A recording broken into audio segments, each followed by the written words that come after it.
Good evening, ladies and gentlemen. My name's Nakami Green, and I'm on the Teen Arts Council here at the Walker Arts Center. We are a group of 12 high school students who meet weekly to plan programs and events for youth in the Twin Cities. If you are interested in film or are a filmmaker or know of a teen who is a youth or a filmmaker, you should pick up one of these flyers outside. We currently have a call for artists for teen videos. So if you want any more information on programs that we have going on, please visit our website, teens.walkerart.org, or you can find us on Facebook as well. Quick shout out to our sponsors, Wells Fargo, Best Buy, and the Cerna Foundation. Today I have with me Christina Torres, who has been a part of the Home is Where You Make It project with the Culture Club.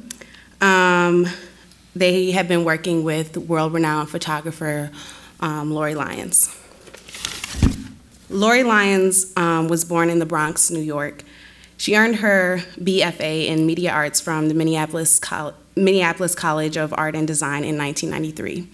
From 1993 to 1998, Lyons worked as a freelance photo editor for Magnum Photos, The Source, BET, and Essence magazine. During that time, she also worked as a photo assistant for Bruce Davidson and the National Geographic photographer David Allen Harvey. She has produced and photographed essays in Brazil, Europe, Mexico, West Africa, and the United States. Her photographs and essays have appeared in such publications as Stern, Trace, The Fader, Vibe, and the London Observer. In 2003, Lauri Lyons became the first Black woman to shoot the cover of Fortune magazine. Her advertising clients include Pepsi and McDonald's. Lauri Lyons' exhibition resume includes the International Center of Photography, Brooklyn Museum of Art, and the Civil Rights Museum. From 2000 to present, Lauri Lyons has served as a faculty member for the International Center of Photography, Rhode Island School of Design, and as the director of photography for the Leave Out Violence Youth Program. In 2006, she created the artist development lecture series, Strategies of Successful Photographers. Lauri Lyons is also a recipient of the Sacatar Fellowship. In 2006, Lauri Lyons became the first Black female photographer to be signed to Getty Images. Her photography is also commercially represented by Corbis Sigma.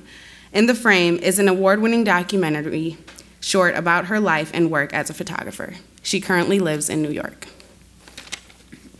Hi, my name is Christina Torres, and I am a member of Culture Club. And for the last 2 weeks, we've been working on a public art project with Lauri Lyons and spoken word artist Tish Jones. Home is Where You Make It, which is a series of 6 houses that were installed in various locations across the Twin Cities.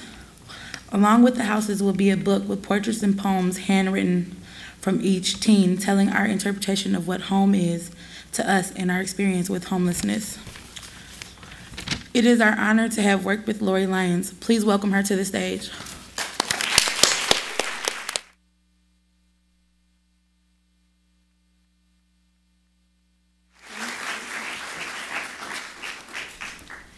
Good evening. Thank you for coming out. It's good to be back in Minneapolis. First of all, I'd like to start off thanking Mike Hoyt and the Culture Klub Collaborative in full for making my return to Minneapolis happen and for it to be such a joyous and productive occasion.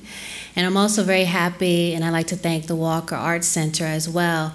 I attended school here in Minneapolis, and many times I came to this very theater to see other visiting artists present their work, and it had a profound effect on me and gave me a lot of insight on the possibilities of what I could do with art.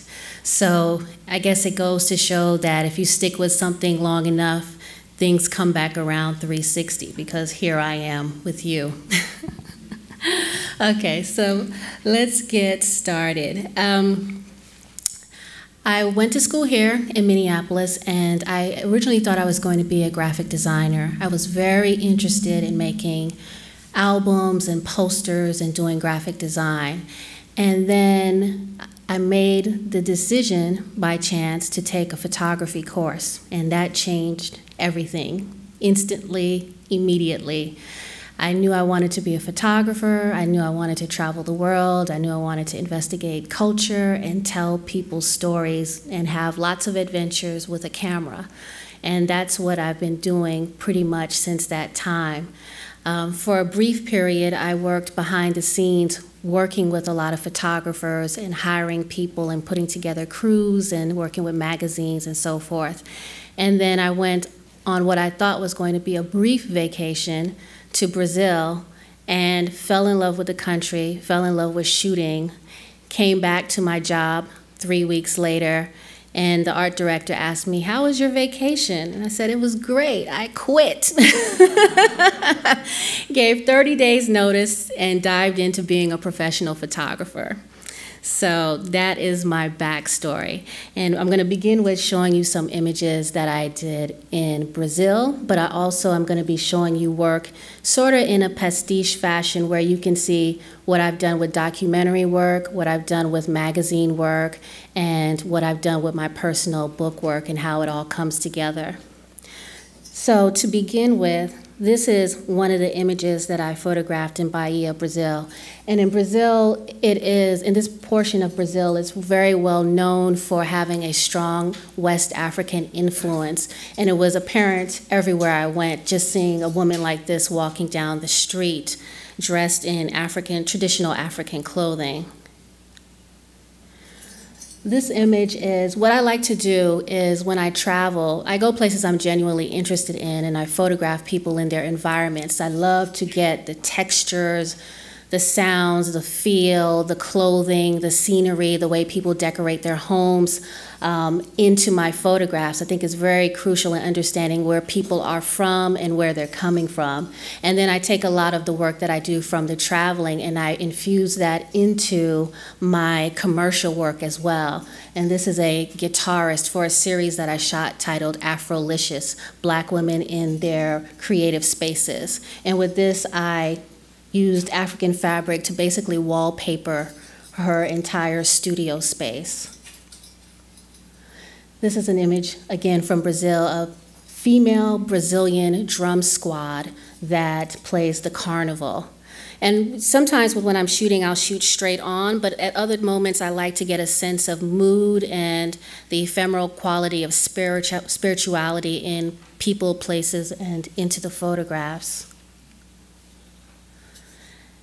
This is also from the Afrolicious series, and this woman is a Jamaican painter based in New York. And one of the reasons why I wanted to photograph women in particular in their creative spaces is because most artists, if they are interesting people, which we usually are, they create interesting living spaces and workspaces. This is her bathroom / kitchen, and she has one of those old school New York apartments where you have a bathtub in the middle of your living room and you put a board on top and then it's your kitchen. But this is one of her paintings above. We painted her body. She painted her entire apartment, which was previously painted. So bringing the environment full circle and having the person actually become a piece of their own artwork and sort of springing out of their private spaces. This is a story for an editorial magazine about fashion and music. And a lot of times I do a lot of my own, or all the time usually, I do my own location scouting, roaming through neighborhoods, bars, people's homes, places that I visit, and think about them for being the backdrops of photographs. And this is actually my uncle's basement in the Bronx, who is an old Jamaican DJ with about 5 trillion albums. And we went in there, moved a couple of things around, not too much, and photographed this fashion story in there. And a lot of times when I'm working for editorial magazines and clients, I like to have a mixture of so-called real people and also models that look like so-called real people to sort of blur the lines so you're not overcome with someone who looks super slick, but maybe someone who looks super believable. And this is in Brazil again. And when I was in Brazil, there's a lot of small, tiny reggae clubs, sort of like roots reggae clubs, with the giant speakers, Bob Marley posters everywhere, Portuguese versions of old school reggae songs. And it reminded me of my family, which is Jamaican, and how in Jamaica sound is extremely important. People think of Jamaica and the Caribbean in terms of usually dreadlocks and, you know, certain types of clothing and food, but it's really the sound that is pivotal to most of the people. So seeing that and hearing that in Brazil, it immediately reminded me of the relationships of how people and cultures migrate and transform, which is what excites me about photography, and what is really my main mission is exploring that migration and transformation. Again, this is in the Bronx, and these speakers that are shown in the background are my uncle's speakers. And Jamaicans are so obsessive about sound, they don't buy speakers, they make their own speakers. And this is his sound system. And this is not for clubs, this is what he has in his house. This is his stuff. Luckily, he owns the building. This is a woman in Brazil. And one of the things that I truly enjoy about photography is the adventure part of it, in the sense that not, you know, in terms of dodging bullets and being involved in war photography. That's not my thing at all. I'll leave that to James Knockway. But I like being able to roam around and create your own sense of timing and intuition, and stumbling upon people and places and events, big and small, that are sort of put in front of you as gifts to photograph, and sort of chance but enchanting moments that you meet people along the way. And this is one of those moments. I was walking down the street, didn't know where I was going as usual, and I saw this older woman standing in her doorway. And I don't speak great Portuguese. I speak what is considered bad Portunhol, which is bad Portuguese mixed with bad Spanish, and lots of smiling. And it works. But I saw her and I thought, oh wow, you'd make a beautiful photograph. Just don't move, you're perfect right there. And she understood what I was saying, and then she told me, wait a minute, wait a minute. And as women do, we have to prepare for our photo. She goes into her back room, and I hear her moving all this stuff around. And I'm like, what on earth is she doing? It sounded like she was moving this stuff. And she comes back, and then she has a big smile on her face, and she has this old black and white portrait of herself from when she was in her early 20s that was hand painted with color. And then she was like, okay, now you can take my photo. Get this on the record. This is in Ghana, in Accra. And I traveled through West Africa, and it was my first trip to Africa. And what I did, which is what I usually do, is I buy a guidebook. I usually buy the rough guides to whatever country I'm thinking of. And I buy bus tickets, and I travel by bus, the local bus, and go through all the back areas, meet people along the way, eat all the food off the street, stay in the cheapest motels you can find. And that puts me closer again to the real people in the real places that I want to photograph. Most of the time, these people are usually wondering, like in Africa, like, what are you doing here in this neighborhood on this bus? And, you know, I explained to them why I'm there. And I went through Ghana, Mali, and Burkina Faso by bus. And if anyone who is African or is middle-class African or knows any Africans, they will tell you the African bus is the last thing they ever want to be on. People get on with everything you can imagine on Earth, but that makes it more of an adventure for me. So while I was walking through the streets, and a lot of times I'm just walking around, not necessarily photographing, but I had a camera on me. And you know, when young school children see you with a camera, they're so excited about it that I would constantly get rushed to basically photograph everyone in front of me. And I wasn't shooting digitally, and the kids didn't even want to see a picture. They just wanted to be acknowledged and be photographed. And this is one of those images. And what I think was really beautiful about it is that you get a sense of their energy and their spirit. And then again, one of these gifts that happens, some kid pulls out a tiny Ghanaian flag in the middle of the photograph. This is in Brazil, and one of the things that I love there, and that I just love in general visually, is going to different countries and seeing this whole mix happening, it's particularly with African culture spreading throughout the world in different parts. But you know, in Brazil, in this particular photograph, this was a club, and they had a poster of Nelson Mandela, the Brazilian colors of the flag going across the ceiling, Candomblé, Santeria altar, and then in the background, a surfing poster. So everything has its place. This is from the Afrolicious series, again, photographing women in their creative spaces.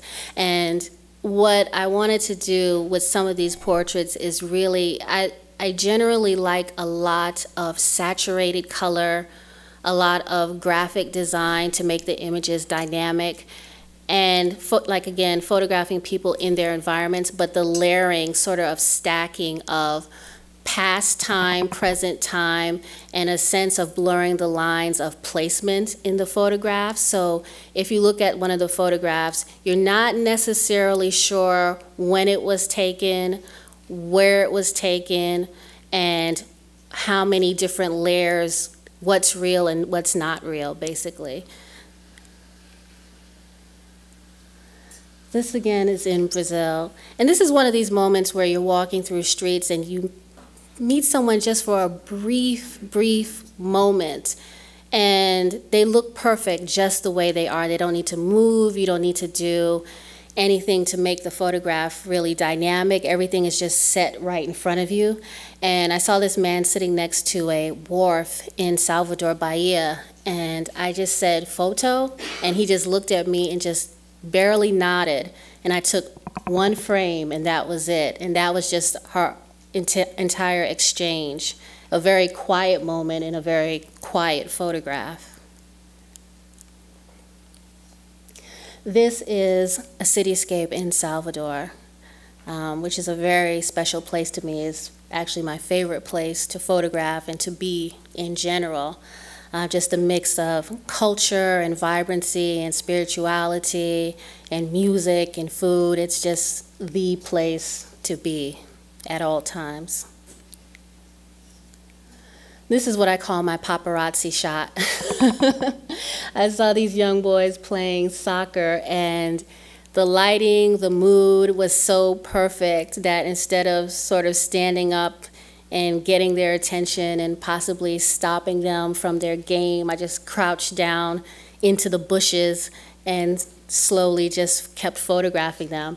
And what I loved about it is, even though they're playing a sport, their body gesture almost looks like they're performing a ballet.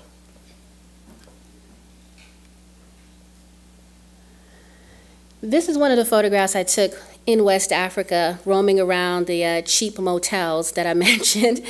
And I became very lucky. I ended up meeting a professional soccer team that was rehearsing for the season. And in Africa, a lot of the athletes, it's considered a very big break to be put on a professional team because it allows you to travel throughout the continent and meet people, make pretty good sums of money, and hopefully get picked up by a European team or a South American team, which allows you to leave the continent and to be able to make a lot more money and support your family and, you know, basically do well with sports. So I met this soccer team as they were practicing for the upcoming season, and I was photographing them with a Polaroid 600 SE, which they're not making any of that film any longer, but it was this beautiful Polaroid film that gave you a 4x5 black and white negative. You would get also a positive photo, so you could give people the photographs, which was very valuable because a lot of people in West Africa that I met at that time weren't able to get formal portraits made, so it was a good way to give people an image and also have a negative from it. And then playing off of the sports idea, this is in the Lower East Side in New York City for an editorial story. And what I wanted to do was shoot on the street, find a sense of old New York, which is sort of disappearing with the graffiti and the old clubbing scene and the posters on the walls. And at this time, this was like a gift. Again, posters of Saddam Hussein and cameras posted up on this particular street corner with graffiti, and having these guys who are actually models perform breakdancing routines. And this is images of Capoeira, Angola, which is what breakdancing is based off of.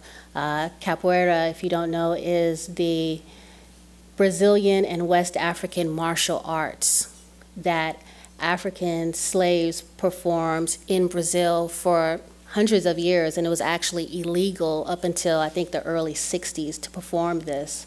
But the swinging, the kicking, the spinning are all of the actions that breakdancing is based off of.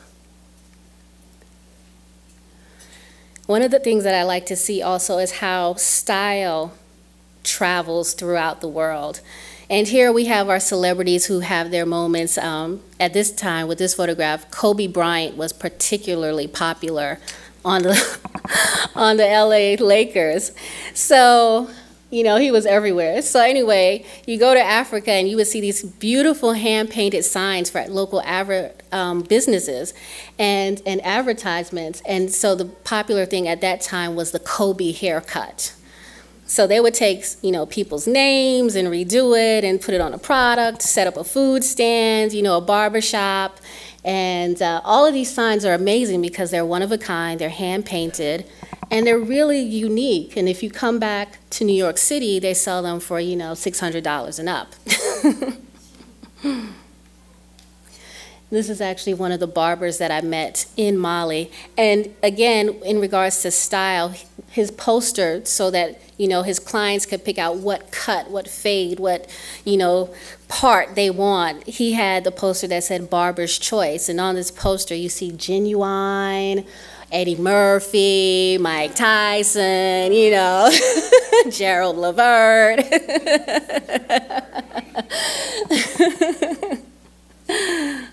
And the funny thing about this, I was shooting Polaroid, and you know, I would find what I thought would be quiet moments. And one thing I realized in West Africa is that you cannot sneak up on anybody. I mean, you think you're kind of creeping around the corner and they already know you're there before you even get there. So I would be shooting Polaroids like this very, very early in the morning before the sun gets too bright. And, you know, I'm taking the photograph, it's very quiet, no one's around, and about 2 minutes later, you turn around and there's a crowd of people behind you. They're like, okay, me next.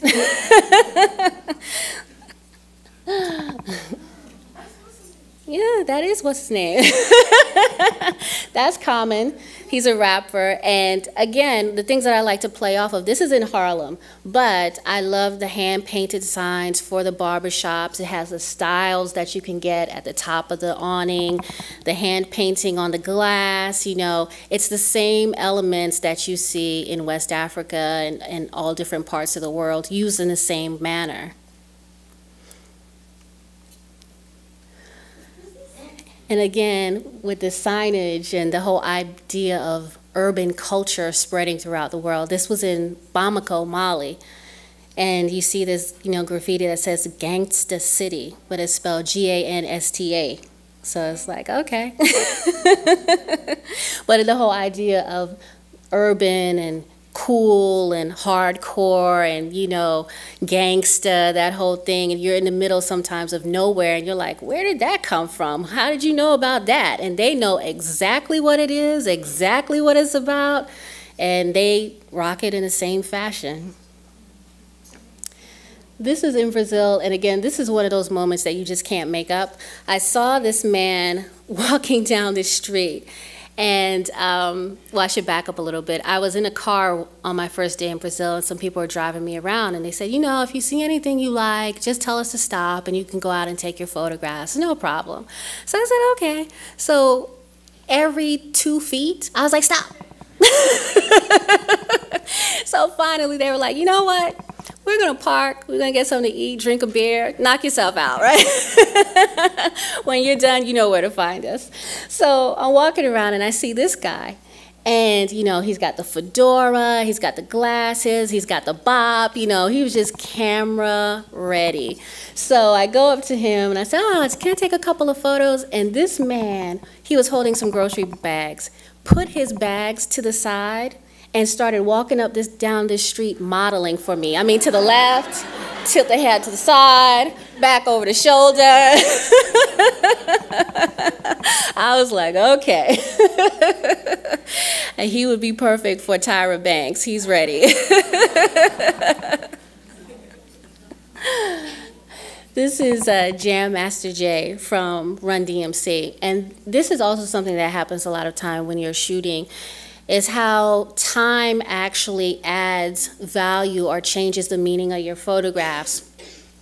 He's a DJ, a well-known DJ, one of the founders of hip-hop, and he was on a tour with Kid Rock, and we did a photo shoot, which he didn't do many shoots at that point, and this was one of the few shots where I said, you know, you're a DJ, let me see your hands, put your hands in front.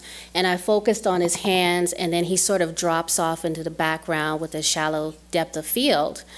And I thought, oh, this is a great photo. So I told the magazine, this is the one you should run. And of course, they picked something else. And literally, I think it was less than 3 weeks later, he was shot and killed.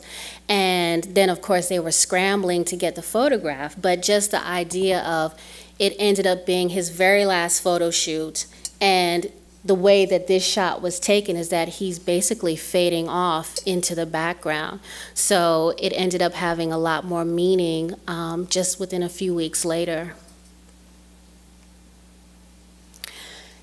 And this, again, with the posing, this is also West Africa. And what's interesting is that, you know, all of the imagery that we see here and that we're completely bombarded with does completely float all around the world.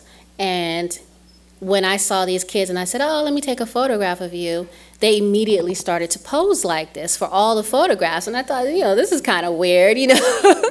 And then one of them said to me, he said, yeah, but this is what Americans like. This is how you pose for photos. This is how Americans pose, because somehow they do see the music videos, they do see clippings from magazines, so they see what we do and they mimic everything we do. So when you say, I want to take your photograph, the young boys want to give you the gangster pose. And this is one of the things, again, of just how things roam around the culture that knocks you out. Walking down a back street in Africa and you see this house that is completely painted as the American flag. For no apparent reason either. And this leads me to a series that I started called Flag, An American Story.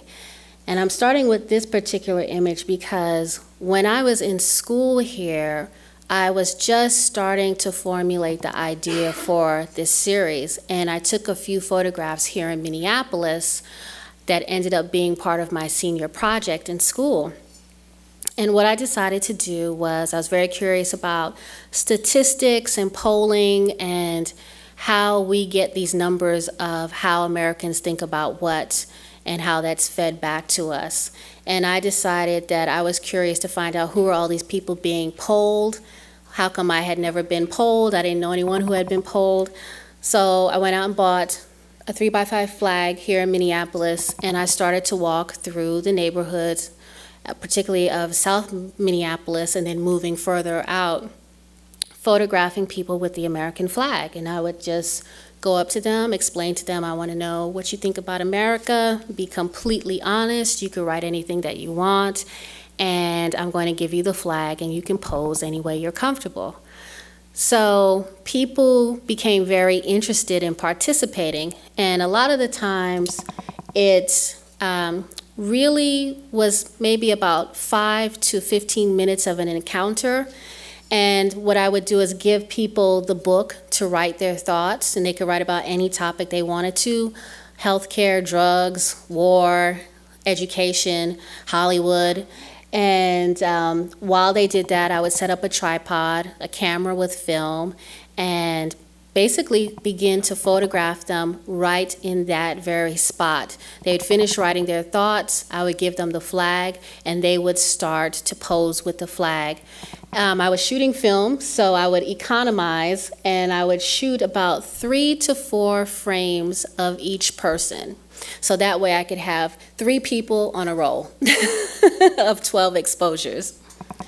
This is an image from Louisiana, and these are refinery workers, sugarcane refinery workers who had jobs for 30 days, temporary workers. So a lot of times when you hear statistics, when they say employment has gone up by 20%, whatever percent, they're counting people who also only have jobs for just a couple of weeks. So you should be aware of that. And I went back to New York, started shooting more of the series, and then I decided that in a lot of my images from New York, there were roll gates and concrete and the usual urban setting, a wide variety of different types of people, but geographically very hard. So I decided I was going to travel by train and outline the country. So I started in New York, and then I went to Montana, the Indian reservations, Miami, Louisiana bayous, basically outlining the country. This family wrote, "The U.S. is a great country. I like your people and your food. The country is beautiful and freedom. I love America." All of the text is unedited, so there's dyslexia, profanity, bad grammar. It's all left in to get a more three-dimensional sense of who the people are and how they really feel and how they speak, and for you also to get a sense of educational levels, rhythm of speech, and so forth. These 2 men were from Louisiana, and they were oil workers, and they wrote, "I think the oil country is great as long as the work keeps coming." So depending on where we are in our country, in our culture, what people write kind of goes back and forth. And this is everyone's favorite couple. No matter where I go, we know. And like I said, I told people to be completely honest, which they were. So I won't say it, I'll let you just read it. A slice of young love.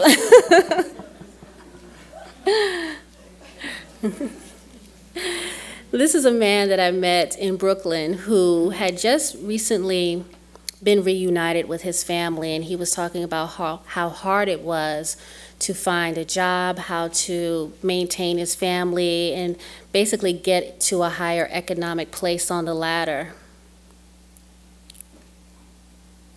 These are Mormons that I met in San Francisco, and I had to photograph them because I saw them, and I said, I just went up to them and I was like, I see you guys all the time in New York. I don't know who you are, what you do, but I always see you with these white shirts and these pocket protectors. Who are you? So they explained that they were Mormons and they were on their 2-year assignment in the San Francisco area. One was from Hawaii and one was from Idaho. And they wrote about the power of the Church of the Latter-day Saints and how important and blessed we are to be able to express ourselves in our religion in this country.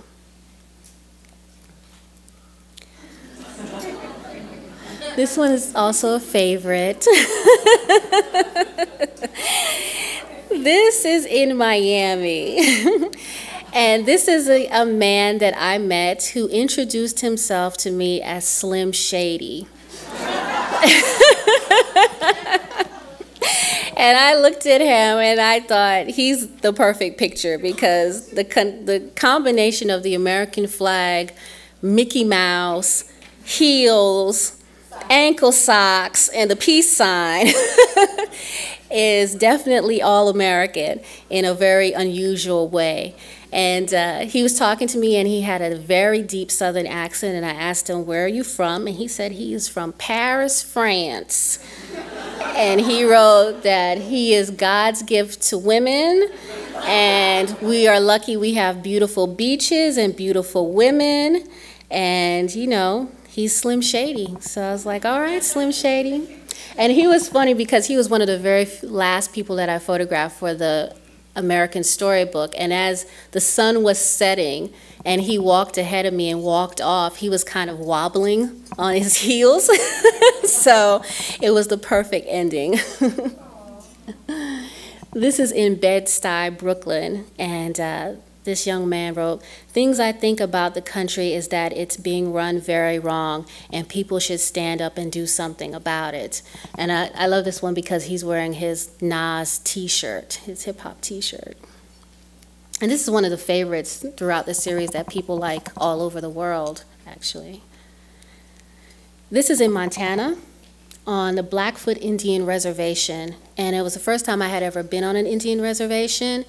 And it was just a really profound experience for many different reasons. By chance, I ended up landing on the reservation on Columbus Day, which was very ironic. And, and this young man that I met, his name is Kenny Little Dog, and he wrote about how it is to be a Native American, to live on a reservation, and also about some of the conflicts that Native Americans have with white Americans on the reservation, and also with themselves, with each other.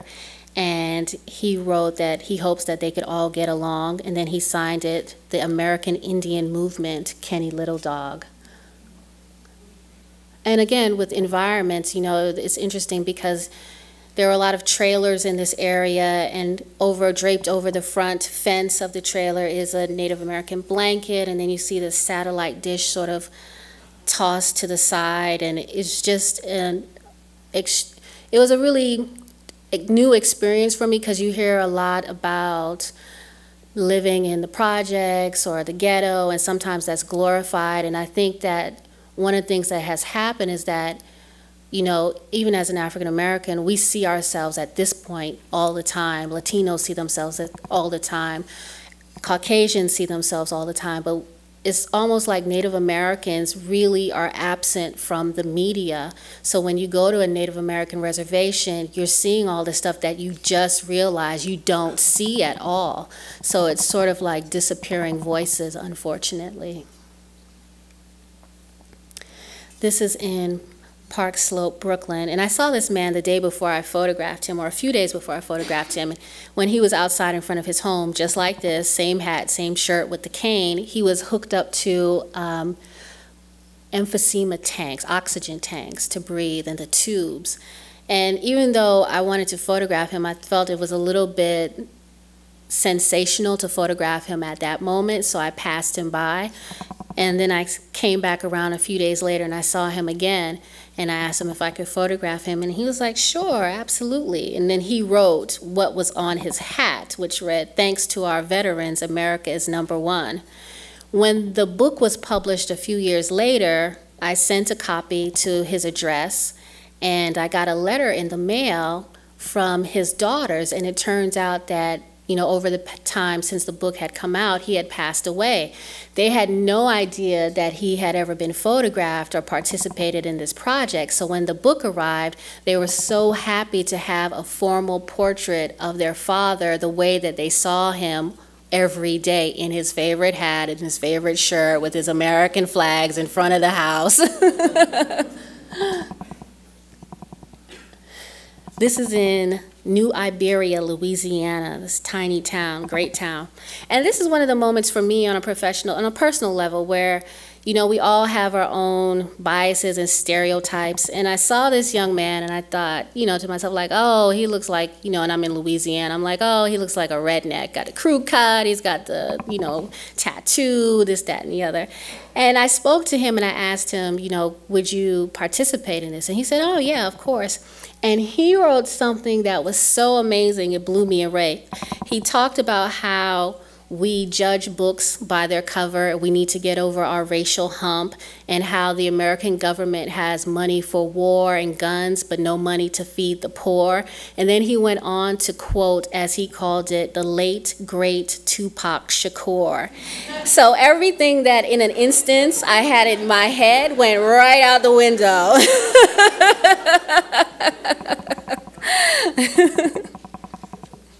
Oh, wait. Uh-oh. Okay. So when this book came out in 2001, I should say, when I was photographing the series, people were very open with the flag and their comments. And then when the book came out in 2001, October 2001, right after September 11th, people were somewhat offended by comments and how people held the American flag. They thought it was disrespectful, or, you know, there was a huge wave of patriotism that just fell over the country. So a lot of dissenting voices were covered up for quite a long time. And I decided years later that I wanted to do a follow-up, because what had happened was the book came out, people were a bit sensitive, it got a lot of attention, but people were constantly asking me to shoot a follow-up book and go back to the old places I photographed, re-interview the same people, and find out after September 11th had they changed their opinions about America or how their life had changed. I didn't want to do that type of backtracking, but I did decide in 2007 to go internationally and photograph people with the American flag and see how they felt about the country years later.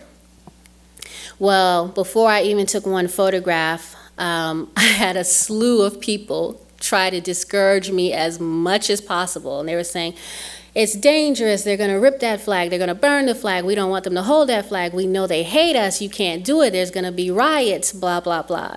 And I just felt like this is something I really wanted to do, and that on a personal level, people are much more endearing than riotous, as you can see. This couple was really funny. This was in East Berlin, and I had previously lived in Germany. My parents were in the military, and when I came back to Berlin, I was surprised how much it had changed. It was like, you know, Checkpoint Charlie used to be serious business to go over to the communist side, and now it's a bar. So it had changed dramatically.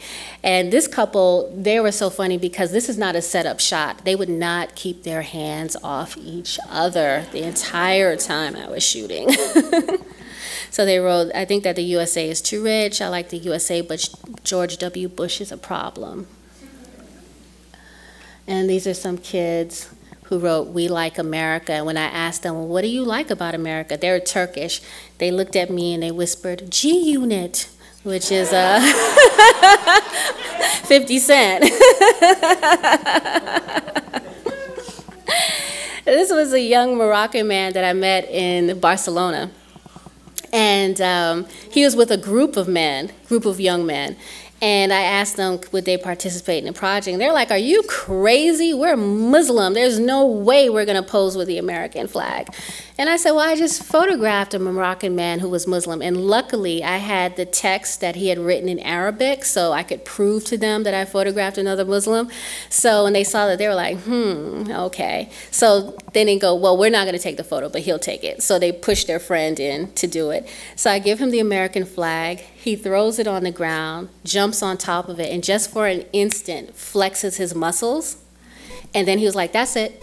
And then I was like, oh my God, I hope I got that. And then he wrote, my name is Anwar and I live in Barcelona. Thanks for this situation.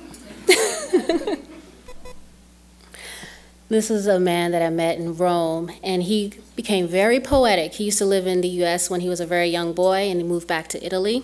And he wrote, America the Great, America my friend, America wonderful people, America the powerful, America beautiful nation, America shelter of many ethnic groups, America in the world, America as the world.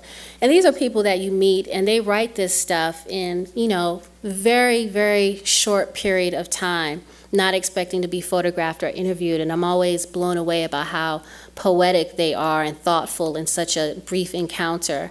But what I also love about this photograph is just the whole, again, culture clash. You see old Italy, and then you see little Louis Vega posters, who is a house music DJ, and like a rap Italian poster for a group. And he's a carpenter, so he's also surrounded by all of his work. Yeah, she's a cool lady. Covered in tattoos. And she wrote, America is a beautiful country with a bad government. Some Americans are very intolerant and racist people, mostly influenced by the government. On the whole, I think that it is hard to understand how such a large group of people can let themselves be influenced in that way. It is, however, a beautiful country for traveling. This is in Barcelona, Spain, and she wrote, perhaps America used to be a dream, but lately it has turned into a big lie, an empire built on false morals. To call it a free country where the death penalty exists and where banks give guns to their people is pretty far from the definition of a free country. These guys were great. I'm actually surprised they let me photograph them. They call themselves Prada de Strada, Prada from the street. They sell all the counterfeit Gucci, Prada bags. Literally, like right around the corner from the store. Where you And they were from Senegal, living in Rome. And they wrote, I think that the American state is too arrogant. G.W. Bush should revise his politics towards the Arabs and the Muslim world too. All that I can say is that a human being is sacred and human life should be respected. G. Bush is not as strong as he thinks. It's God who is the strongest. He created man and nature. And what people would do with the flag was just totally impromptu. And that's what I liked about the series, and that's what they liked about participating. They could do anything that they felt would work for them and represented them well. So he basically decided to sort of eat the flag. And this woman wrote, America is a great nation. I wish I were American, which struck me because I just had never thought about someone being elderly and thinking about wishing they were a different nationality. This man, he lived really close to where I photographed him, and he has a lot of bird cages in his space. And he said he wanted to wear a bird cage because he believed that Americans at that time had trapped minds.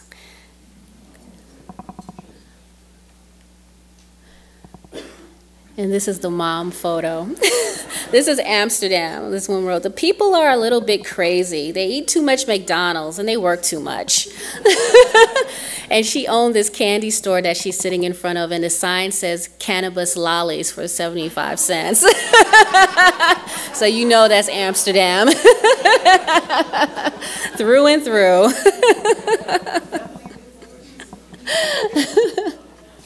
This was one of these moments where I call a sweat moment.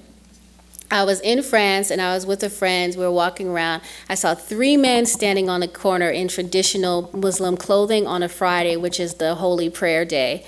And I said, wow, I would love to photograph them. And my friend was doing some translation for me, and he was like, yeah, right. And I said, no, really, I would really want to photograph them. And he was like, Lauri, please don't make me go up to them. And he's North African, and he's Muslim, and he was just like, I do not want to go ask those 3 men to handle the American flag, right? So I was like, no, this is going to be really good. So we go over there, and as soon as we walk up to them, they're like, what do you want? So we explained what we wanted, and 2 men were like, no way, are you out of your mind? And the one in the middle, the one in the photograph, said, well, I think I'll do it. And we were all, including his friends, were like, you will? So I immediately started to set up my camera because I didn't want him to change his mind. So we're standing in front of a flat wall, and I said, you know, this doesn't look so great. Can we just go like literally to the other side of the building and see what it looks like there? And we were standing in front of what I didn't know at that time was a travel agency. So their whole side wall was this big sort of bay window mural with stencils for traveling. So he stands in front of it, and I look through my viewfinder and I'm like, whoa, wait a minute, this is a loaded image. And I was like, are you sure you want to take the photograph here? And he was like, yep, this is where I want to take it. So I was like, okay. So I give him the flag, and he says, oh, I'm not going to hold the flag. He said, I'll fold it and I'll put it on the ground, but I'm not going to pose with it. So I said, okay, do what you feel is best. So he folds it up very neatly, puts it on the ground, wrote his comments, and then took the photograph. And when I looked through the viewfinder, I was sweating because I was like, I can't make this up. It's too loaded, it's too profound, it has too many layers, it's so ironic. There's no way you could have scripted this. And he wrote, I think that the United States is a country that takes advantage of its power to lay down its law in this world. I don't think that George W. Bush is a president that is able to rule a country like the United States. A more intelligent and more mature man would have deserved his place. And then a few months later, we elected Barack Obama as president. So that was a sample from the flag series, both nationally and internationally. So I just want to reiterate that, you know, for any of the artists who are in the audience, sometimes an idea or a curiosity that you have that starts in your neighborhood, in your dorm room, around the corner, can take you many, many places throughout the world and take on a life of its own. So whatever you think is worth doing, you should definitely make it your business to go about it and make it happen.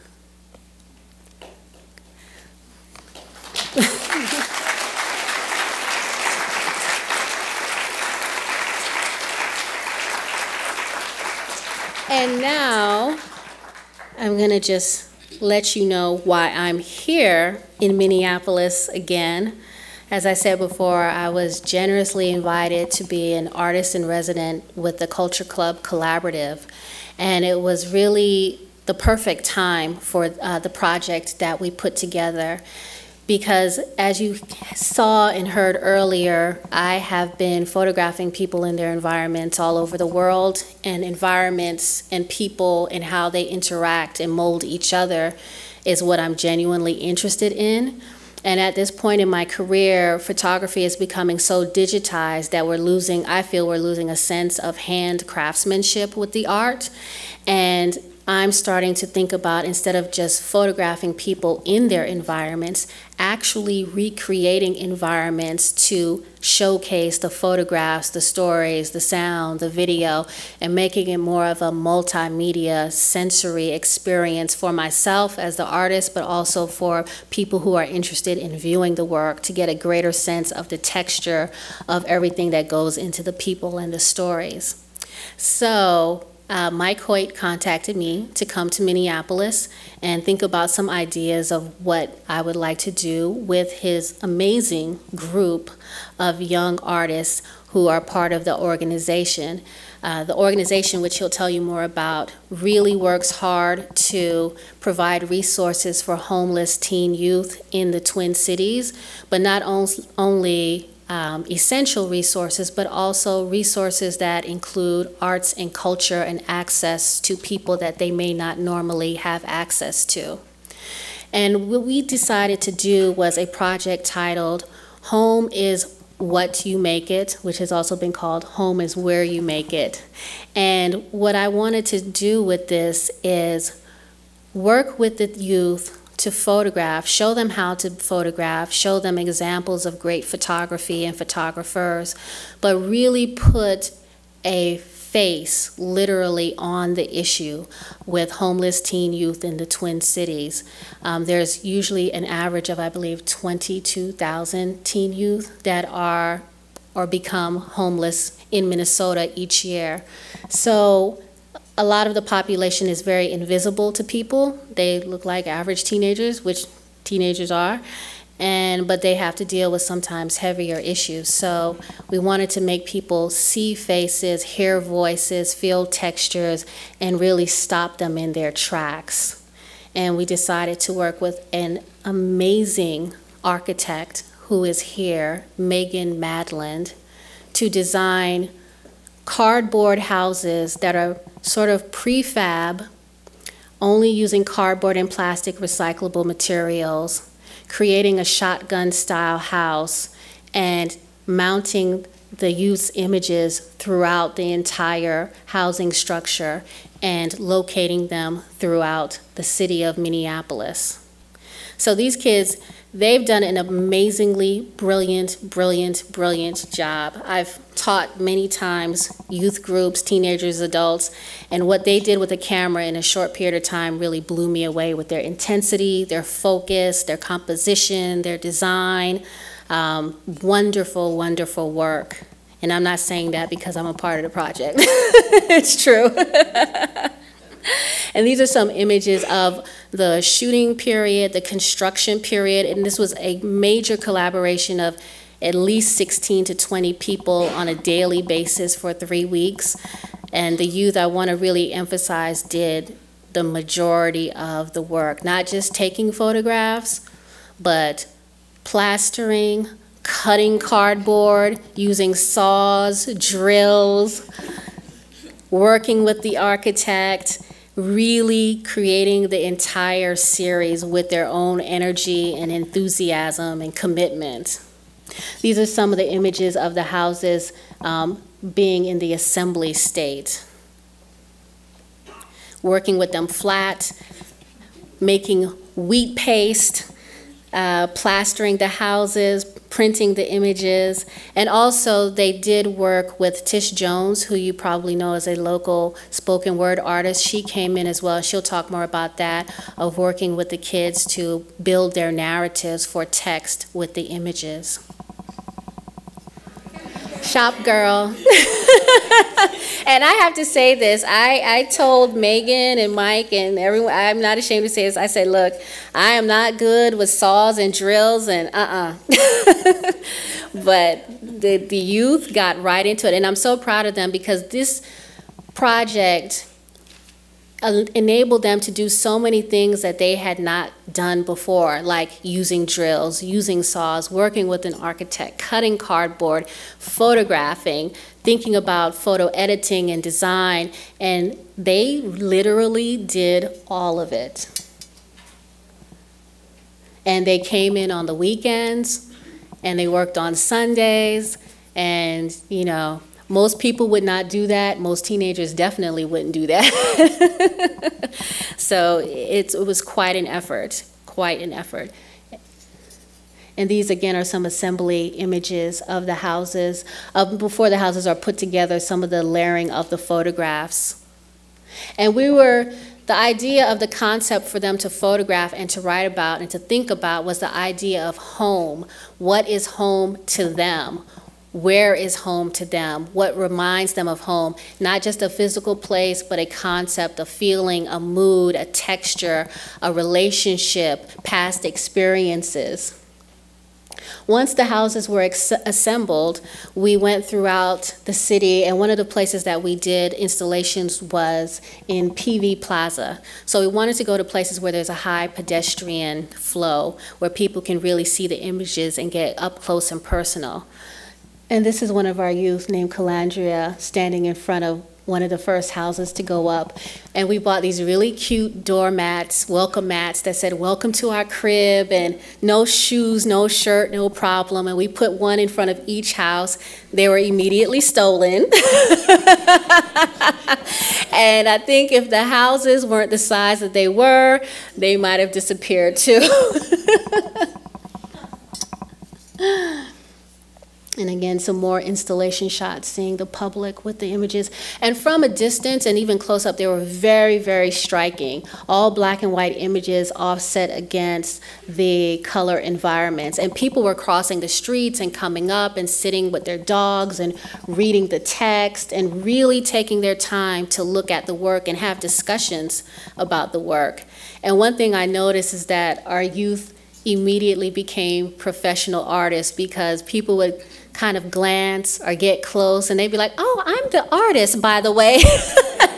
Let me explain my process.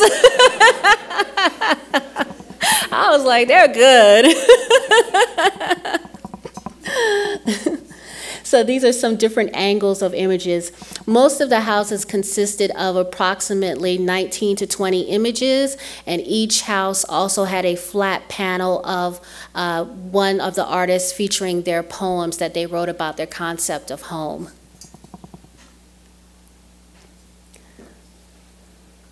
And I should say that when we were photographing, we went to, the youth made a list of, a very long list of places throughout the city that they were interested in or connected to for various reasons. And we all got together in these 2 vans and we literally broke up the list in 4 parts, and we would go out each day, jump out of the vans into these different neighborhoods and photograph for quite a while and then get back in as a group and go to the next spot. So they really did learn the art of street photography and approaching people and figuring out their shots and learning how to use the camera in a professional manner. And I have to say, you know, sometimes when you're working with people and you're explaining stuff and they're going, yeah, and you're like, are they listening to me? And then you get out there and you go, they're listening, wow. And this is one of the women that was, like I said, coming up close and really coming in to take a deeper look at the images and the words. And again, they did a fantastic job. And the work is not only in the mobile art exhibition with the houses, but there's going to be a book produced as well of the project that will have all of the youth's writing and a lot more of their photography in color. And during the period of 3 days, they photographed over 3,000 photographs. So they were serious. This is one of my favorites. This is Loring Park. And oh, one more thing. I want to really thank Megan Madland, the architect, because some things you can't even imagine in a creative way. And she built a design that withstood tornadoes and torrential rain. And we've seen pictures of houses with no roofs and trees uprooted, and these cardboard structures were still standing this morning. So she's good. Again, more of the work and the writing.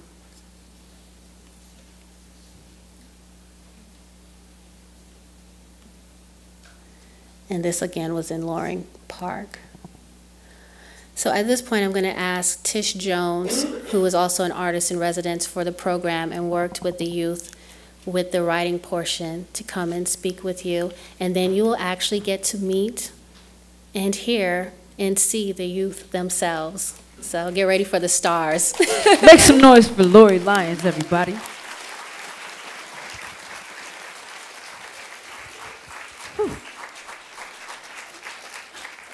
We're about to do a series of applause real quick. Make some noise for the babies, because they're at the heart of the project. So do that.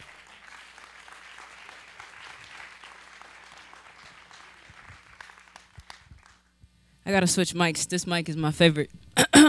Make some noise for the Walker Culture Club. Everybody, Megan, you know, Mike, Super Rudy, Amy, Sue.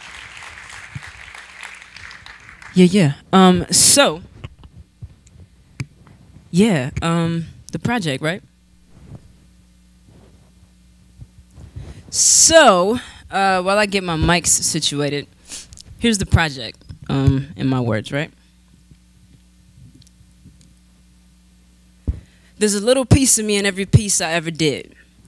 It's all me on the stage, no skit. I'm broken, so I give in to being holy, man, and you would understand if you would let your ego slip. My mind trips and I fall into depression, get a little aggressive, bust my head and learn a lesson. Only trying to be great enough to receive blessings, cause God complexes bring a whole lot of stress. And yeah, I know I'm being tested, so I have a lot of questions. And I'm aware that it's hella hard to love me. That's why I grip tight and you would know it if you hugged me. I know I get ugly, know I'm lost right now. I'm on an MC search just trying to be found. I'm way too hurt to try and please any crowd. I'm under pressure, release right now. I'm sick of holding my breath and being nervous and trying to figure out instead of living out my purpose. A few of you won't even comprehend what the verse is, but if you do, I do for you, and that is what the work is. Worry about mine before I try to see what yours is. I spit root cause it's deeper than the surface. Talk about the real cause the real is what's urgent. The only thing left for me to do is purge this. I'm at a transition. Gotta pay attention cause that could be your life just in my sentence. An honest 32, no punch, no gimmick. Might make it shine a little brighter if it ever do glisten. Do listen, cause I'm spitting what I know. Took too much space, now I stand here alone. My heartbeat's gone, friends are unknown, and y'all think I'm just trying to write a hit song. This is really going on, things have really gone wrong, and I don't know if I'm gonna be able to feel me in the morning. So, the point of the project was to write about what home is to the youth, right? So for me, yeah, being at home is being on the stage, son. So my little piece was about being on the stage, son, and the youth. Home for them is like their friends. Home for them is like dancing. Home for them is like philosophy. It's like change. It's like culture club. It's like rap. It's like music. It's like each other. You know, it's like their mentors, and it's like promises made and you know, promises kept. I told them that I would never make them write or do anything that I wouldn't do. So that is my home, is where you make it peace. And that's my promise made and promise kept. So basically what that looked like, and then we can get to the heart of the show, which is the youth. What that looked like was a series of writing workshops and good conversations, eating meals together, politicking, becoming friends, becoming family, and building like a home in our community at the Culture Club. So, without any further ado, man, let's get to doing the thing. I'm about to bring out some of the livest little entertainment we got for the night, something to make everybody get happy. This is like a hip-hop show, right? So spoken word is like, you know, somewhere related to hip-hop, and hip-hop is super related to hip-hop, and music is super related to hip-hop, and this is the part where you guys feel free to say, woo, yeah, that was tight. Dance, if you a jerk, be a jerk. Because right now I'm about to introduce my man Chucky to the stage. Make some noise for Chucky.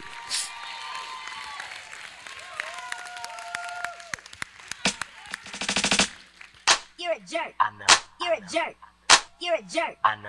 You're a jerk. You're a jerk. I know. You're a jerk. You're a jerk. I know. You're a jerk. You're a jerk. No boy. You're a jerk. You're a jerk. No boy. You're a jerk. You're a jerk. No boy. You're a jerk. You're a jerk. No boy. You're a jerk. Jerk. Jerk. Jerky. Jerk. Jerk. Jerk. Jerky. Jerk. Jerk. Jerky. Jerk. Jerk. Jerk. I'm so cocky with it. Got my eyes shut, closed like Rocky hit it. Got your girl on my swag, she loving them jerking songs like a new iPod. Just touch it to turn her on, and when the bass start beating and the waist I'm beating. Done, I got on my way, I'm leaving. She like, where you going? I ain't got my shoes in first. I said, it's none of your concern, and she yelled. So I walked out the door, called Ben J. Told him it's a function, he said, I'm on my way. We put up to the party, I took off my shirt and got geeked up. Everybody jerking, we was jerking to the right, jerking to the left, and she popped it out of nowhere. She was still half dressed. She like, for real jerky, let me put this stuff that the whole party heard her, but all I could hear was wah wah wah wah wah. You're a jerk. Why you tripping? I ain't even doing nothing. You're a jerk. I'm a jerk. You ain't never lied, but hey, do me a favor, call me jerk one more time. You're a jerk. I know. You're a jerk. I know. You're a jerk. I know. You're a jerk. Hey, you're a jerk. I know. You're a jerk. I know. You're a jerk. I know. You're a jerk. Hey, hey, jerk. Jerk. Jerk. Jerky. Jerk. Jerk. Jerk. Jerky. Jerk. Jerk. Jerk. Jerk. Jerk. Everything quiet in the bass real hard, and I stay geeked up, never been a retard. Got a new boy swag in this here for y'all, so they gotta keep it separate like the Jim Crow laws. I'm a beast, I'm a king, and I guess I'm a jerk, and I go to big rounds cause your boy here flirt. Man, you call me about it with your little jerk lines, and you say you brought it up, but the jerk is mine. You squeezing, I'm squeezing, but your style is whack. Why you coming to the front? You can push that back. Got your girl on the side, she talking on little stuff, while she texting on the phone. Ben J hit it rough, so I did, it was good, and I quickly got dressed. She was like, where you going? There's another girl next, and she screamed out loud, Ben J. And I had nothing to say, but sorry that it hurts. Wah wah wah wah wah. You're a jerk. Why you tripping? I ain't even doing nothing. You're a jerk. I'm a jerk. You ain't never lied, but hey, do me a favor, call me jerk one more time. You're a jerk. I know. You're a jerk. I know. You're a jerk. I know. You're a jerk. Hey, hey,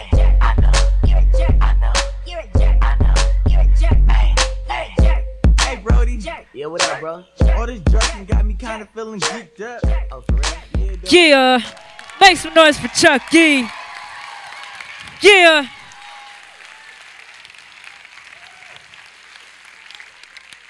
I don't know how to do it yet, but I'm gonna learn though. I'm a jerk, but I can't do the jerk. Anyway, all right, I ain't even trying to hold up no more time, so let's bring my man Twine back out. Chucky gonna help him out, so make some noise for Twine and Chucky.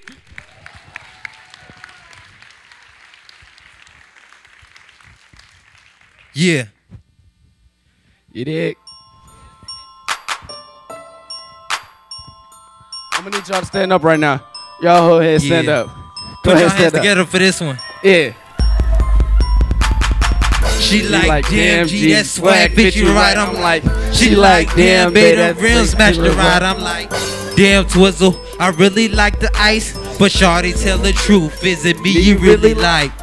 She like, damn, G, that swag fit you right. I'm like, she like, damn, babe, that rim smash the ride. I'm like, damn, Twizzle, I really like the ice, but shawty, tell the truth, is it me you really like? Shawty, tell the truth, is it me you really like? I know you like the ice and the way the rims match the ride. Candy paint be flicking with Lambo doors up in the sky. Can't you tell I'm shining? Ain't no need for you to lie, but I wonder, is it me you really digging? Oh, every time I stop it's cause my rims continue spinning. Oh, is it cause I'm the man and I run this here city and I got these boys hating? Ain't nobody messing with me. But back to you, girl, you looking good in them jeans. You me rhyme me out that with that sitting clean on them things. I can show you but some stuff you only seen in your dreams. Shorty say that she a ride, I'm trying to see what she means. But I got a feeling that she after my chips. But I'm distracted by a sexy shorty thon in that. I'm saying in my head is that I'm trying to hit. I need to make up my mind before she jump in the rip. She like, damn, babe, that swag fit you right. I'm like, she like, damn, babe, that real smash the ride. I'm like, dang, Twizzle, she really like the ice, but shorty, tell the truth, is it me you really like?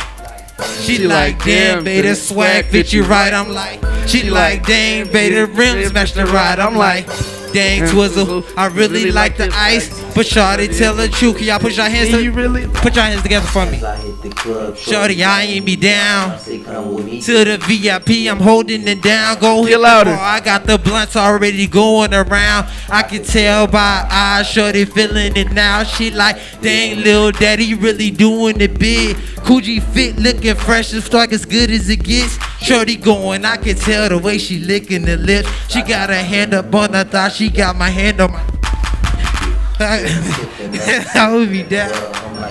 Shorty about to get it up in the club. She got her hand on the does. I interrupt. Let's hit the crib. I'm trying to see what it does. But I got a feeling that she after my chips. But I'm distracted by a sexy shorty finding the. Short saying in my head is that I'm trying to hit. She need to make up my mind before I jump in the whip. She like, damn, babe, that swag fit you right. I'm like, she like, damn, babe, them rims smash the right. I'm like, damn, Twizzle, I really like the ice, but shawty, tell the truth, is it me you really like? She like, dang, G, that swag fit you right. I'm like, she like, damn, babe, them rims smash the right. I'm like, damn, Twizzle, I really like the ice, but shorty, tell the truth, is it me you really like? This for the app. Culture Club. Yeah, thank y'all, thank y'all. Yeah, buddy. Hey, cool. Yo, when I say hip, y'all gotta say hop. Hip, hip, hip, hip. Okay, that was cool. Y'all caught the speed and everything. Yo, man, it's the hip-hop generation, man. So it is in and through rhyme, rhythm, word, beats, bass, and all of that. And, speaking of the word and the spoken word and seeing as how, that's my thing, I itch on that. We're about to bring out a lovely young poet, actually. So why don't y'all make some noise and show her an extreme amount of love. Make some noise for Calandria as she comes to the stage.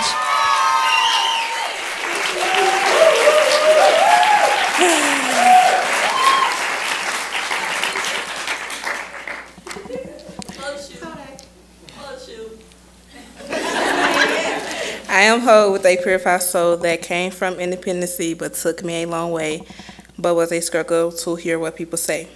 I am a combination that is hard to unlock, maintaining my thoughts that is priceless but more like impossible to be bought. I am named but the opposite of a burning flame that deepens my mind to realize it's hard to find someone like me, which is one of a kind. I am an angel that comes through the night, abides by hearing but not by sight. That's it.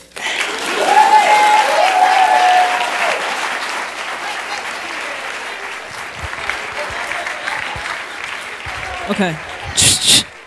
Okay, there we go. I want to use this one if this is okay. Yeah, so give her another round of applause because, yeah, needed that to happen.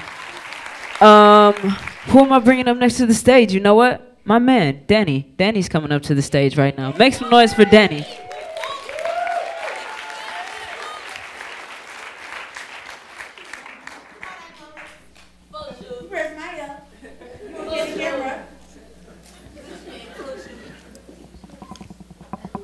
I am the man of the horizon, the man of the future, and the man that sees the blossom and the seed.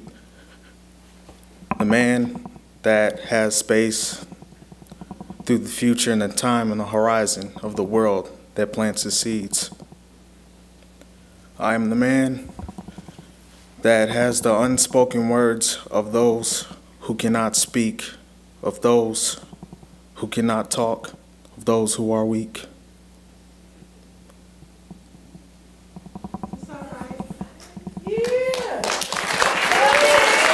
That's right. That's right.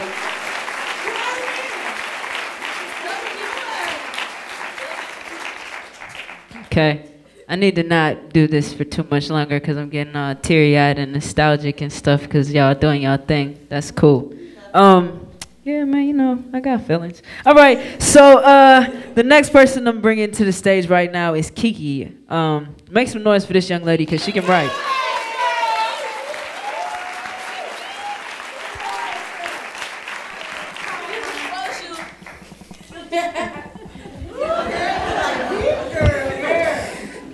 Okay. You're my half, I'm your half. Together we make a whole. When our smiles unite, there's no breaking us apart. Although that's what it used to be. Our love used to be like chocolate, smooth and loving. True color is what I thought I knew about you. Things change. But your transformation took me by surprise. The friendship that was once so perfect like a pair of dice erased from my brain's memory card. Our blood was thicker than water. It was once a whole, me and you against the world. Today I'm just a whole in my own world alone. Yeah.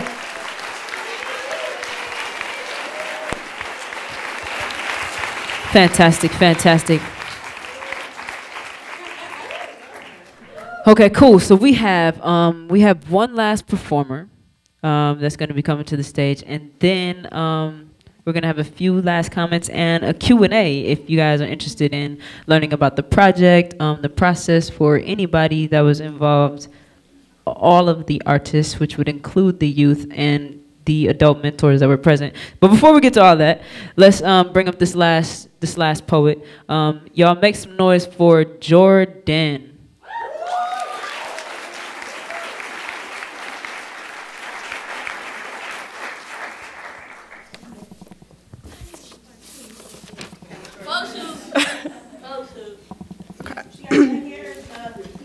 I know I did it. Pain, stress, pressure building, explode, run away, and then there is no home. Friend, party, fun, danger, creepy, pain, stress, pressure building, explode, run away, and then there is no home. Hunger, beg, afraid, risky, and then there is help. Apartment, job, hope, I'm on my own. Roommate, pain, stress, pressure building, it's time to break the cycle. Awesome.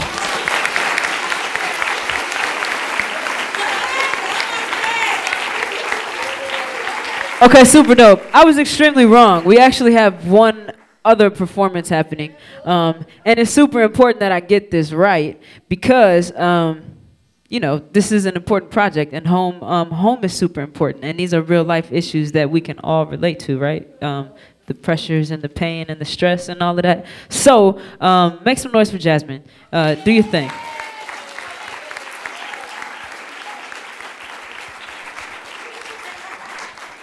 A lot of people. Okay. I am a strong, powerful woman that takes off in the wind, that's too confident to achieve my goals, too honest to be dishonest. I am the North Star that shimmers bright in the sky, that never leads the wrong path. I am too cool for my own swag, a soul that flies high in the sky, that flows gently through the wind. I am the cause and effect, which the effects reflects me, in a written book that never ends until the end. I am Jasmine, an individual that's far from the rest. Yeah.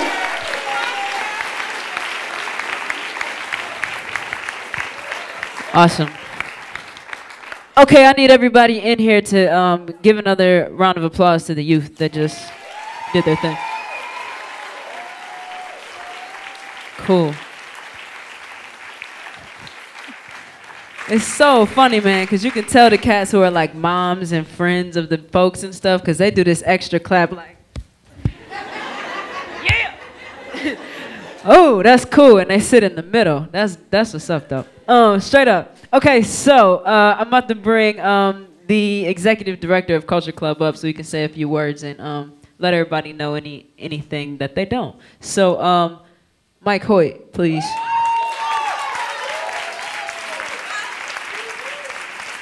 Thanks, Tish. You guys, we're going to have a quick Q&A, so I think we can just grab chairs while I'm talking.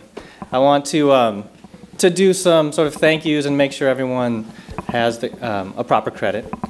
And first off, I want to thank the artists. You guys were amazing. This was a project that was incredibly challenging for us. We're a very small organization. Our capacity is very limited, and we have been rocking for like 3 weeks solid with 15 kids a night. 5 days a week, sometimes 6 days a week, till 9 at night. The youth have been amazing. The artists have been amazing, steadfast. And the staff, Sue and Amy, have been incredible. But this project wouldn't have been made possible without the support of a few foundations. And so I'd like to make sure that we thank the Susan and Leonard Nimoy Foundation for the startup funds for this project, Compass United Arts Fund, and the Metropolitan Regional Arts Council, and that's through an appropriation through the Minnesota State Legislature. So a little bit of our wonderful tax money went to help support this project. Yeah. Woo. So I think we should have the artists come up too, but along with the amazing artists, we have Susan Pohl and Amy Snyder on the Culture Club staff. And they have been with Culture Club for both over 7 years, and their commitment has been amazing. We'd like to also thank some volunteers. We have had the most amazing intern this summer, Rudy Arnold. He should be up here too. You tell him to cut some cardboard, and he cuts 100 sheets of cardboard. You tell, he just says yes to everything. Tio Aiken, Annie Artino, Eric Reiger. The staff of YouthLink have always been there for us. They've supported us throughout. And Peter Thompson for letting us use his Buick. And lastly, and I guess we all thank the Walker Art Center. We've been running for 16 years, and we've been coming to the Walker Art Center with youth groups for those 16 years. Culture Club has been to over 130 events, performances at the Walker, all for free. So we've taken over 1,200 youth for free to amazing performances here. And I want you guys to recognize the depth of that generosity. Every Thursday, we're welcome to bring 10 or 12 youth through these doors to see anything we want. And it's an incredible experience. So I want to thank you all for coming, and hopefully you'll have some good questions for them. Thanks. Yes. All right, cool. So it's me again. I'll be your question and answer person running around. So, cool. First, We got help. Go ahead. Hold that down. I'll be over here. Congratulations for all your hard work. It was great. I was wondering if you had to do it again, would you have any other way that you would redo it, or anybody? I'll do it the same. I had fun with everybody. It was just fun. We're like a big family. It was cool.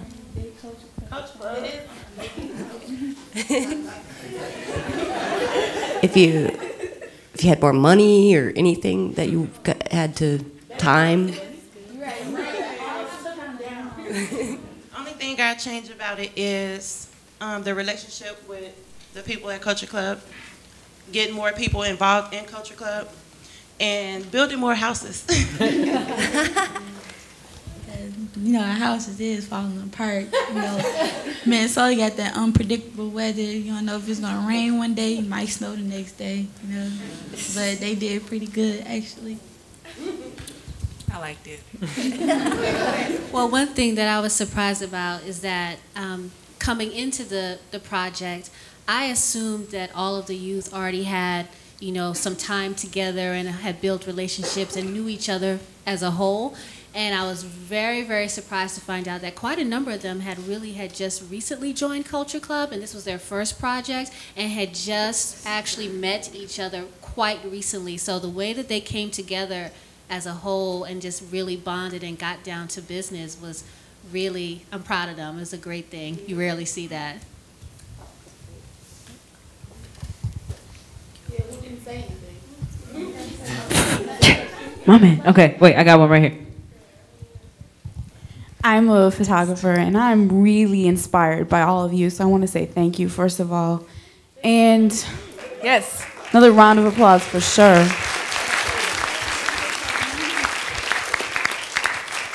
So this question is for all the young people. How have you changed, you know, learning photography, and how are you going to use that skill in the future?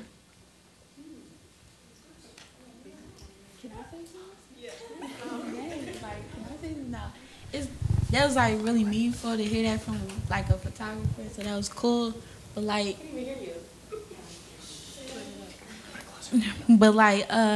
what I changed is like, it just opened up a new light to like get a camera, just like take a whole bunch of pictures and be like, make you want to look at things from different perspectives when you look through a camera and stuff like that.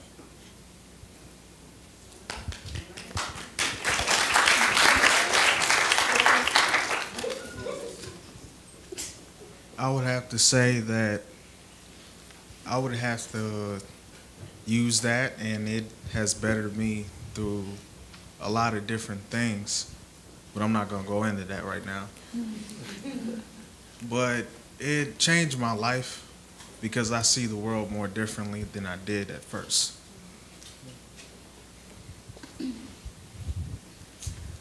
I'm gonna have to say it taught me how to deal with people because we had to work in groups, and me, myself, and maybe some other people like to work by themselves, but it was a group effort, so I learned how to work with people I didn't know, because I didn't even like these people when I met them. And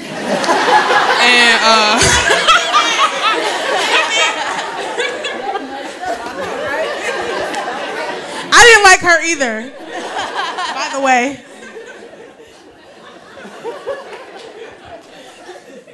Hey, I gotta say that this project right here inspired me because with the poetry and the pictures really helped me because I want to be like a music manager and producer and all that. So I want to do my own album covers, my own lyrics and all that stuff. So, and working with everybody, it inspires me more collabos and stuff like that. So I really have fun doing it.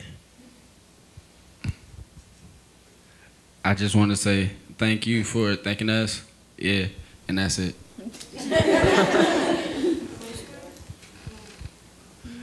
Well, I guess I gotta continue talking, but yeah, it helped me to like, you know, like the pictures and stuff. Like I wasn't really good with a camera.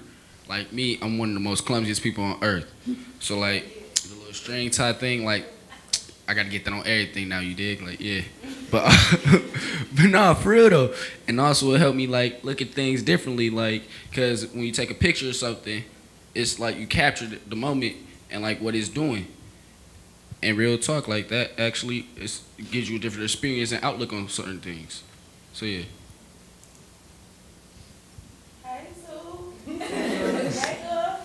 I'm a staff, I'm not a youth.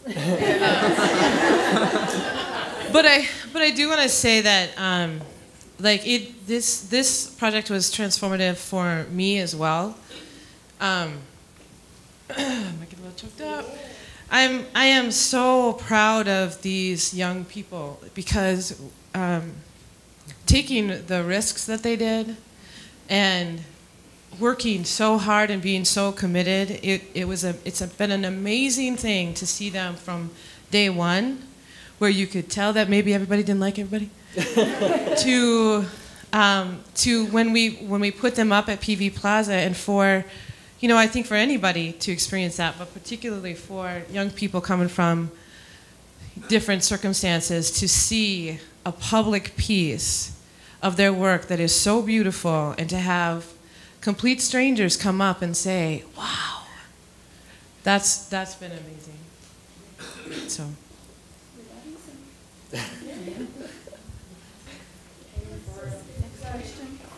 I got a question. I just want to say that the power of these projects is just extraordinary, and I just want to know, just seeing all this talent up here, what's next for you guys? I mean, what are your aspirations, your dreams? That's just my question. That's a real good question, man. We're all wondering the same thing. All the youth is wondering, like, yeah, supervisors, what is next? Like, Mike, Sue, Amy, yeah. What's next? Well, me personally, I want to become a choreographer, open up my own little studio, and also I want to do like volunteer work. Actually, you can see in the back.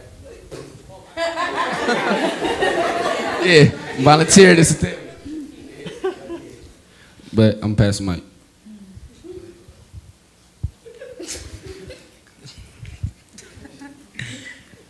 Man, I'm wondering the same thing. What is next, Mike? It all depends on funding at this point. Donations, please, donations.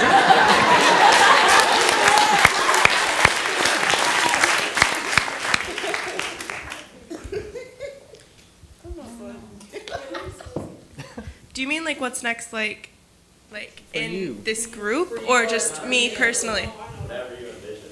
Okay. Well, I want to join the Peace Corps, so that's what's next for me.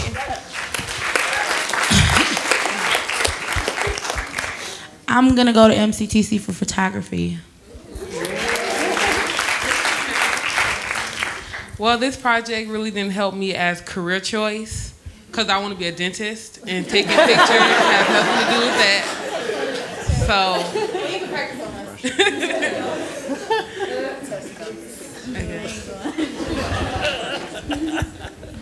I want to go to college and go to school for computer engineering, and one day join the Air Force.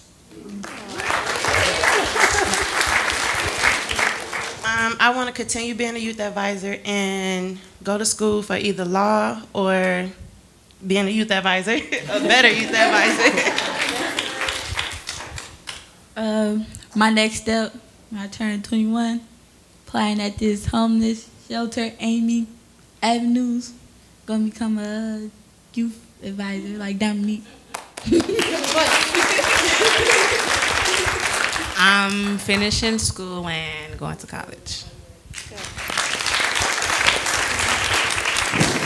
Taking more photos, more photos, more photos. I know y'all don't care what I want to say, but I want to be the next Jay-Z, Drake, Langston Hughes, Barack Obama, and that's enough combined. Can I, I'm sorry, can I? Young man in the white hat, what's your name again? Danny. Danny, you said that this project made you see things a little bit differently, and I think Lauri said that you all came up with the list of the communities and the places that you wanted to visit prior to going out. So I'm wondering, and this is not just a question for Danny, but I wanted you to expand on that a little bit more, like how did it make you see things differently? Was it the thinking about the composition of the images, and then how did it make you see things differently? And it's not just for Danny, but for anybody else who wants to comment. Thank you. It made me realize that, you know, in days where people don't have a lot of money and where people don't get a lot of opportunities to do this, I'm taking advantage of something that my siblings and people in my family couldn't take advantage of.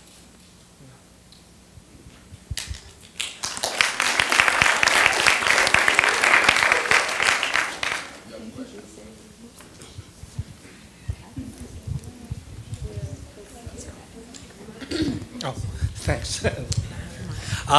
This is more of a comment, excuse me, than a question. Since I took up photography a few years ago, I've shot a lot of pictures. Some of them have something to say, but not many of them do. And I'm just awed and humbled by your work, and keep it up. Thank you. Thank you.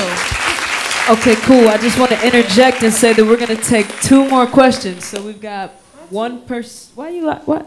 We got one person right here, and then I'm going to go way back up in the corner because the corner has not been messed with.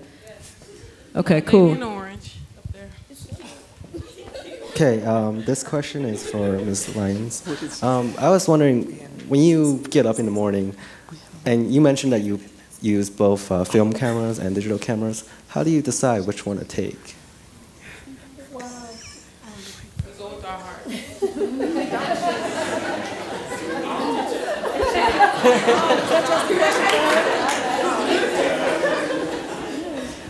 Well, personally, I'm still one of those old school photographers. I still love film cameras and film in general. I love the warmth that it has. I love the physicality of shooting film in a camera and having to engage a camera instead of just putting your index finger on it and looking back here and over there while you take photographs. So generally I shoot film, but then all of my post-production is digital, so I do very high-res scans of my film. I usually shoot medium format film, Mamiya cameras, square format a lot. And then I will scan the negatives on an Imicon scan at about 3,000 DPI and higher if possible, and then make digital prints. So it's like this interesting mix of the warmth of film and the color, but then it also has the fast pace of the digital output and the archival process. So I mix it.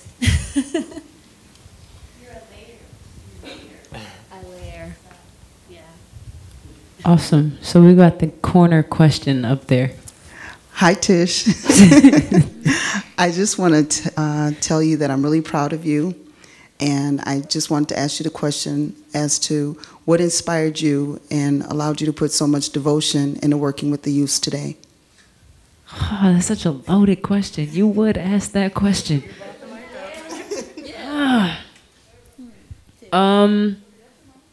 No, it's not. It's my aunt, actually. She tried to... I couldn't see her, too. That's what's so messed up, because now that y'all know that's my aunt, you like, why you let your aunt have the last question? I ain't even know. I got the text when I sat down. Like, it's me. Thanks for the mic. Nah. So anyway. It's crazy, right? So, I mean, the truth is that I am what the youth is, you know. Straight up, my reason for wanting to work with youth is because, for one, the definition of youth is broad. So, I mean, depending on how you want to look at me, if you want to look this way, I'm still a youth. If you want to look that way, you know, I'm an adult, professional artist, whatever, right? But their story is my story, and my story is their story. We're from the same generation. I went through some of the same things, am going through some of the same things, and yeah, it was an opportunity like this my freshman year that changed my whole life, really, to be honest. So to be able to do that for somebody else because it was done for me, that's all I need. I can't Okay, so that's our last question. We're here for a long time. Come down, take a look at the houses. Give one more round of applause for yourself for coming and supporting the youth, and for the youth. She's a mess. And thank you for coming. Have a good night. Drive home safe.